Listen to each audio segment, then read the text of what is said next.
nag-iipon ako ng pera para makapunta sa daet. No? Hanggang sa ngayon, mga kalingap, talagang utang na loob ko itong lahat na ito sa mga nakamtan natin ng mga achievements. Walang iba kundi kay Kuya Bal. No? Siyempre, si Ate Edna. Kung wala ko si Ate Edna, wala din pong Kuya Bal dito na makikilala sa mundo ng YouTube. Kaya thank you so much, and siyempre kay Insan Rab. No? Secret! Yan! Video ka! Confidential! Pero naunahan ka. Sabi ko, mapait pa ako. Pinigilan ako ni Dodong eh. Plano ko sana magkabuha ako doon ng kutsara, items. Tapos ilagay ko sa bag. Siyempre hindi yung bayad. So magtutunog yun, mag-a-alarm yun doon bago siya makalabas sa Shoplifter ang tawag doon. Oo, shoplifting. Adi yun, ay nako. Anong paliwanag mo doon kung sakali? Anong paliwanag? Ano po, mag-check ka CCTV. Yeah!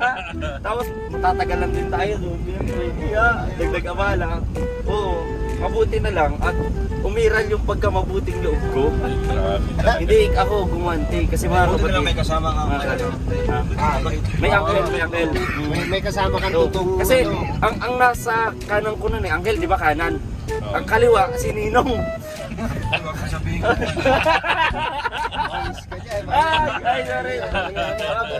Hindi, ano po? Yung kabila, di ba? Ay, ikaw po, sekretary po nung angel. Bagay na bagay. May sekretary na. Kaya hindi natuloy. May tuloy. Buti na lang, nilagyan mo na sekretary yung Opo, sekretary. Eh, ginawang demonyo. Yung sekretary nagsabi sa angel, tapos ayun, sinabihan na ganito, sabihin mo, masama yung kapatid, ganyan. So ginawa ko, ay wag na nga, ganun. So wala pong nangyaring kasamaan, no? Hindi nawagi, hindi nanalo ang kasamaan ngayong araw. Opo, hindi nagwagi. Puros kabutihan. Yan, ganun. Yung mga kasamaan po, nagbabiyahe ngayon na Sorsogon. Doon. Ano po, kasamaan? Doon, umilig pong buraot. Ganyan pala si Jing na pagwala dito. Pangalanan nga na pinabackstab niya. Yeah! Inuburaot niya ako. Nagbuburautan tayo, tutuloy. Wala na akong nabuburaot. Lahat naburaot. Siya na yun eh. Walang dala daw pira. Ay, naniniwala na talaga ako na galit sa kapwa yung ano. Ano po? Ang buraot, galit sa kapaburaot. Oo, ganun. Dapat yung iba. Naalala ko nang pinuntahan ako ni Kuya Kaigan ng nung sabi niya 20 pesos yan doon. Oh. Pagbalat ko, abao, pula itim. Ano na to panggata na. Pambihir si Kuya Kaigan, napaintihan tuloy ako. Naisahan ka dun. Oo. Sabi nga, to, dito na to. Ako daw Patali ka pala.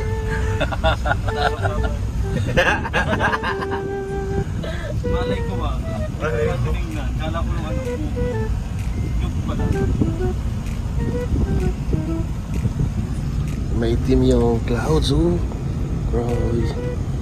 Ulan to mamaya. Papagsak to ka. Dapat nga, kung kasya yung papi sana ilagay namin dito. Oo, sa papi mo. Wag. Wawa naman yun. Nakadali ka ng animal rights. Hindi, siyempre fit. Sa tingin mo, yan ba ang tamang ginagawa sa mga mundong kaisipan mo? Iisipin mo din yan, what if makusubukit yun ay kung mamaya pa akong hapon magbukas ng bag. Hindi. O di, Naman gagawin mamaya yun kasi gagalaw yun dyan. Kasi bawat oras nagpupulbo ka eh. malay ko ba, ano lang yun, kung gumadalo na yun, malay ko ba, vibration na ng cellphone, di ba? Ayan. Buti na lang, Buti na lang. may uncle na Mabait pa kami. Hindi namin nilagay yung papi sa ay gano'n, adi pala lahat tayo mababait dito. Pero buti na lang, kasi nung nakarang araw, walang mabait eh.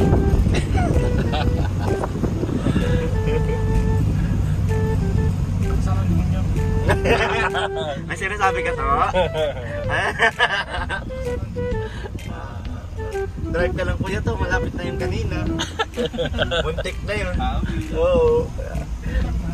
Ha? Ano naman? So yun mga kalingap, meron lang tayong itatanong sa ating mga kasama kung paano sila nakapasok. Pagiging charity vlogger ng Kalingap, mga Kalingap, at hindi nila makakalimutan yun. So ito, unahin natin si BG's Kim, mga Kalingap.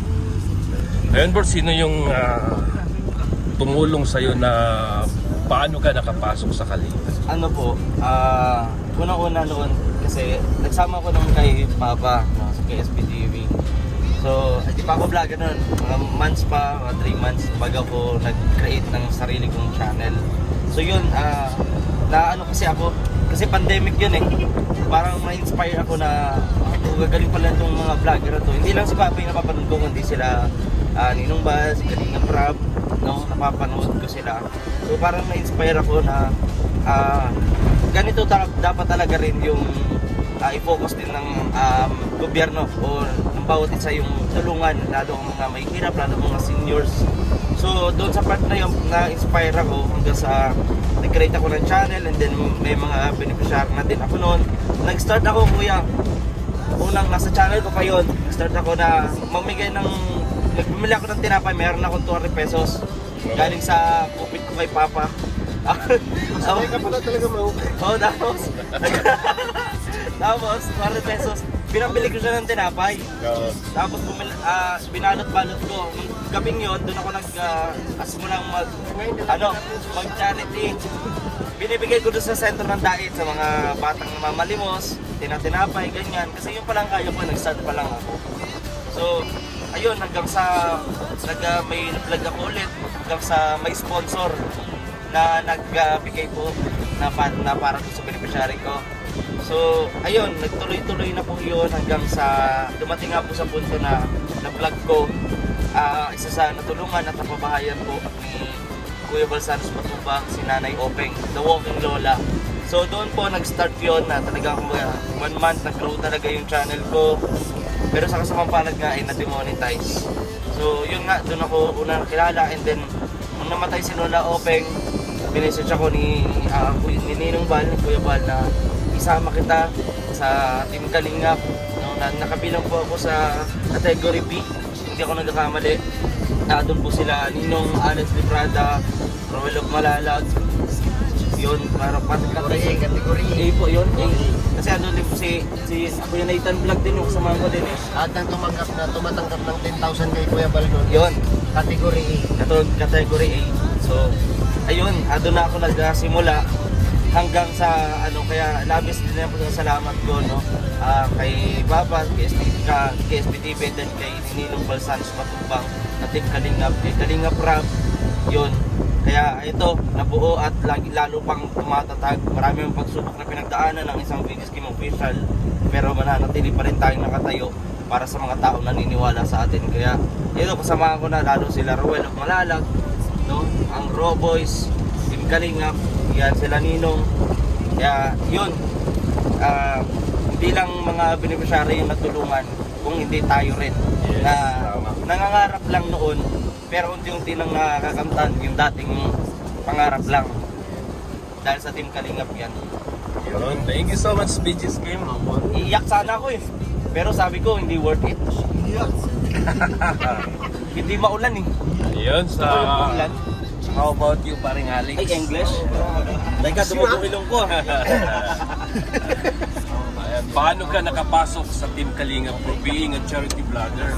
Ano po, parang sabi ko nga noon, suntok sa buwan, no, na mapabilang tayo dito. Pero sa tagal kong nag-observe o nanonood kay Kuya Bal sa mga vlog niya at sa mga live niya noon, lagi akong pumapasok sa mga live niya. So nakita ko na yung napakaganda ng programa ni Kuya Bal.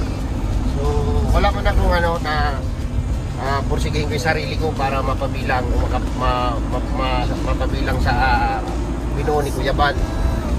Ang ginawa ko lang noon, basta nilagay ko lang sa sa puso ko na tutulong ako ng tutulong. So sa parang pinalad tayo kasi sa dami ng nagawa natin, parang napansin din ako ni Kuya Bal, no? Then before pumunta dito yung mga batchwat, sila Bobby TV 143, Red Novino, Cross Quattro, Nakagapay, Nag-meet na kami niyan sa Taytay, no? So sila yung nauna, niyaya nila ako. Sabi ko, ay, kayo muna pumunta doon kasi kayo naman yung unang batch na tinawag ni Kuya Bal, no? 12 yata sila noon, 12 sila. So sila yung nauna dito. So, nung napansin na ako ni Kuya Bal, nung in-announce na ako, so nag-celebrate ako ng monetized channel ko. Monetized channel, nagpakain ako sa mga lansangan. 40 packs na backlunch. Pagkain. Pinamigay ko din sa lansangan. Pag-uwi ko ng bahay, in-announce ako ni Kuya Bal bilang isang Kalinga Partners category. Yun. Napatalon ako dun sa bahay. Oh, grabing talon ko. Gawa ko ng silong, sabi ko, thank you. Kaya yung time na gano'n, na-challenge na naman ako na pumunta ng diet. Kaya lahat ko sinubok, hindi ko lang isang beses, 5 beses ko pinag-isipan, 10 beses, bago ko dinalikuran ang trabaho ko at pag full time sa pagbablog. So ayan, ang laki po ng utang na loob ko dyan kay Kuya Bal sa Team Kalingap. Babaunin po natin yan habang buhay. Kasi dyan tayo nakilala sa Team Kalingap. Hindi po pwedeng mawala sa puso natin ang isang Kuya Bal Santos Matubang at yung kanyang anak, Kalingap Rap. So yun lang po. Yan, thank you so much, paring Alex. Ayan, si Justin naman. Justin. Ano, tatanong mo? Interesado talaga. Yan, ito yung pinaka-bunso sa sa Si Kuya Regan, 22 pa lang yun. ito yung pinaka-bunso sa sa Kalinga Partners, si Justin. Paano ka nakapasok, bro, sa Team Kalinga? Madali lang naman yun, tol. Nung kasi, di ba, na-vlog ako ni BG Skip. Tapos naging vlogger ako. Tapos naging ako. Tapos nalala mo nung nagpapapasa nung papers. Oo, yung application, di ba? Sama-sama kami nun ni Kuya Regan. Kasi doon, that time, Sa Baliton dong. lumipat na rin ako nun kay Ayaw na natin Kuya sunod Regan to. kasi nga malayo yung paaralan ko. Tapos sabi ko, doon na muna ako makikistay kay na Kuya Regan. Tapos yun. Tapos doon na kami nag-start na bibigay kami sa landing pad. Kasi mga kapag kalbawa sa hudan. Diba? Yun. Alas ka Toto. Yan, sige Toto. Interesting to. Ayan, ito, kasi nagiging ambasador yata to eh. Ambassador? Ayan, paring John Rivera Official, paano ka nakapasok sa Team Kalingap being a charity vlogger? Unang-una sa tanan nga mga kalingap ka, magandang araw sa inyo tanan. Ano lang? Siyempre yung unang-una, sa Saudi pa lang ako dyan. Subscriber na ako ni Kuya Bal. So 2019 ako nagsimula, kapanood kay Kuya Bal. Until umuwi ako ng 2019. So, yun, inabutan ng pandemic tunog diretso ng Thailand, tapos hindi ako nakabalik ng Pilipinas kasi pandemic na. So after ng pandemic siguro 2022, so may na ako. So sumali na ako sa grupo, sumali na ako sa grupo sa Team Malasakit, nila Engineer Well, Lipat. Shoutout sa mga kumpare ko dyan, mga engineer, engineer Lipat. Yan, sumama kami, kasama kami pupunta dito sa upod kami, pagkatuli sa Daet. Mundo nagsimula ang amon nga na grupo. Pero nauna na sila ni Ria Olarte, ni Raymond Agos, kaga sino pa, si Raymond Agos, si Ikatarina pa bago lang. So, nauna sila ni Raymond Agos, sino pa. Nauna sila, nauna. Nasunod kami sa Team Kalinga. Nagkanto kami sa Bicol, nag-sponsor kami na pag-uwi din nilipat na galing Amerika. So, sabi-sabi kami pupunta ng hindi ko ng diet. So, yun, nagdoon simula. Okay. So, until now. So, ayun, naging ambassador tayo ng ilang taon pas ambassador tayo ng lalipad ng labo. So, yan, hindi rin nagtagal. So, nabankrupt. So, ayun, pare ko, thank you so much. Kasi, kaya nagkaganon yun kasi ibinigay ni Kalingap Rap ang bahay na yun kay Andy Kayakap. Kaya umalis kami doon sa bahay na yun kasi kay Andy na yun Andy Kayakap na yun. So yan. Doon simula hanggang ngayon dito tayo sa Kalingap. Thank Thank you so much, Parigoy. Thank you so much. Yun, kay Dodong. Dong. So yun, si Dodong Ruel of Malalag, mga Kalingap. No?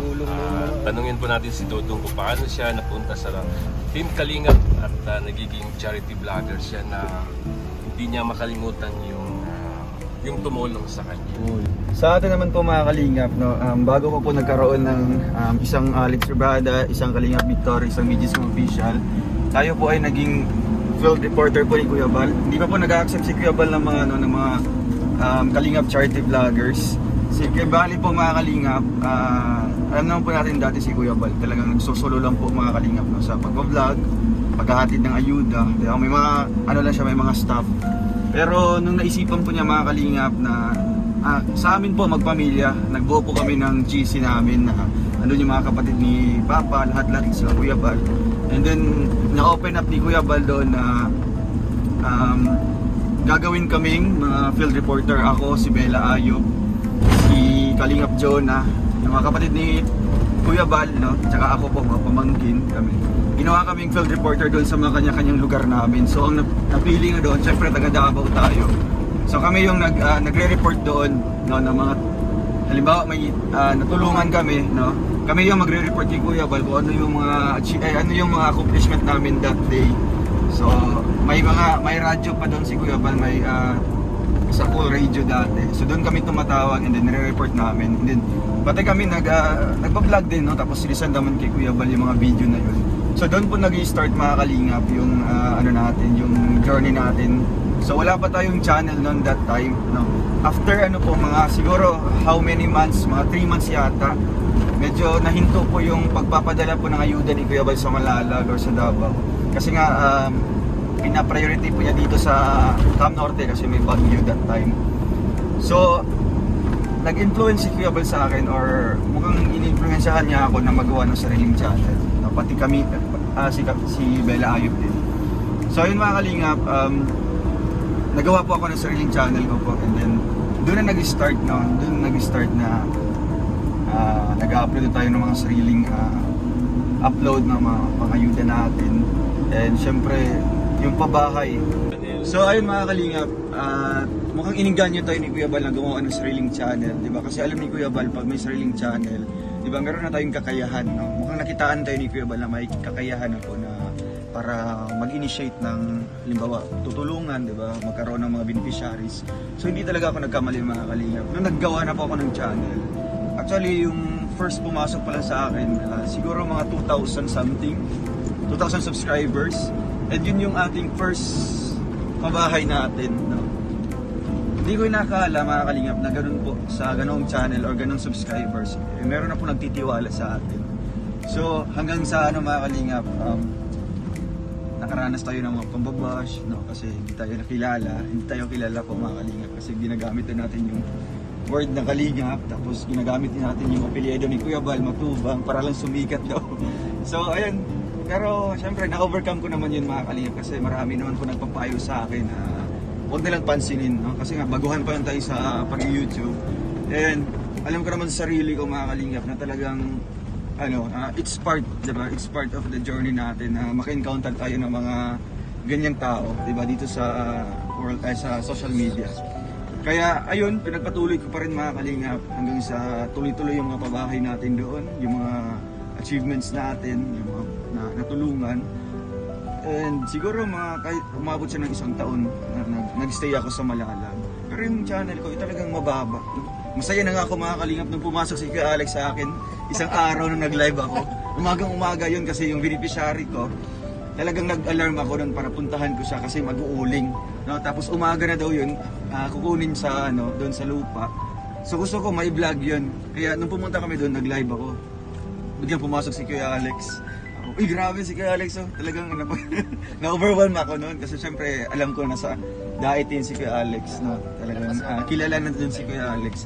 Kaya grabe yung pasalamat ko, and ayun, pumasok yung mga ibang Kalingap partners, si Kuya Bobby, no? Talagang idol na idol ko yun dati. Hanggang ngayon. Diba? Lodi sa kalam yan. Kaya ayun mga Kalingap, at ang talagang hinawakan mong salita, darating talaga yung time na makikilala tayo. Hindi ako nagmamadali nung araw na yun kasi, di ba? Hindi ko ginagamit yung tawag dito, yung pagiging ano natin, di ba, pamangkin ni Kuya Bal. Kaya para lang madaliin yung kasikatan, no? Kaya yun talaga yung inuuna ko, yung pag-aaral ko. Talagang gusto kong tapusin ito. Pag matapos ko ito, talagang mag-iipon ako ng pera para makapunta sa daet, no? Para man lang makilala tayo. Or kaya ayun, nung pumunta tayo dito, ayun, talagang hindi ako nagkamali na sa aking in-expect, no? Na talagang makikilala tayo. Kaya hanggang sa ngayon, mga kalingap, talagang utang na loob ko itong lahat na ito sa mga nakamtan natin ng mga achievements. Kaya walang iba kundi kay Kuya Bal, no? Siyempre, si Ate Edna, kung wala ko si Ate Edna, wala din pong Kuya Bal dito na makikilala sa mundo ng YouTube. Kaya thank you so much, and siyempre kay Insan Rab, no? Kaya yun po ang yung journey ko, no, as charity vloggers, no? Kaya may nagtatanong kung kagaya nito, di ba? Kung ano yung pinagmulan natin, saan tayo nagsimula. Doon tayo nagsimula sa maliit pa lang, di ba? Kaya tama naman yung sabi ni Nanay kanina na talagang walang nagsisimula sa malaki na, no? Or sa kilala na. Doon talaga tayo mas magandang pinagtatrabuhan na pinagsisikapan natin, no? Pinaghirapan natin yung channel na ito. Kaya ayun, no, worth it naman yung pagsasakripisyo natin dati, no? Amidst sa lahat ng mga bashers na natatanggap natin, di ba? Sa lahat ng mga bashers, ang kapalit nun ay blessings. Yes. Successful. Thank you. Tama. Thank you so much, Dong. Thank you Kaya so ikaw, much. Justin, mag-aral kang mabuti. Kuya Bal, maraming salamat. Tapusin ang pag-aaral. Yan sa akin naman. May bahay yung may tao yung Natitira doon. Oo. Allah, baka gawin mong yun, no? Paalam na po, mga kalingap. Maraming salamat talaga kay Kuya Bal. Yes, ay, hindi pa pala tapos. Nakapasok ako sa Kalinga Partners, no, sa pagiging charity vlogger. Dahil isa akong member ng co-host dati. John. Oo. Sponsor yan. Tapos tinulungan ako ni Boss July na makapasok at makapunta dito sa Daet. Kuya, mukhang umiiyak ka na, kuya. Umiiyak kayo. Nag-ano lang ako, soft explanation. So, Hindi yung sabaw ha, yung malambot. oo. Hindi siya sabon. Hindi. Ayun mga kalingap. At hanggang ngayon, andito tayo sa Kalingap. Yes. At dumaan din kami dyan sa pagiging deputy, kahit saan napunta. At talagang hindi ko po makalimutan si Kuya Bal Santos Matubang, si Ate Edna, yan si Kalingap Rob, si Dodong Roel, paring Alex. Ayan. Isa din yan sa mga nakatulong sa akin. Kaya lagi niyong sasabihin, mula noon Hanggang ngayon, Ganun magpakailan pa man. Kailan man di magbabago ang sinisigaw ng aking puso, mga kalinga, mga kalinga, Magpakailan man. magpakailan man. Ayun.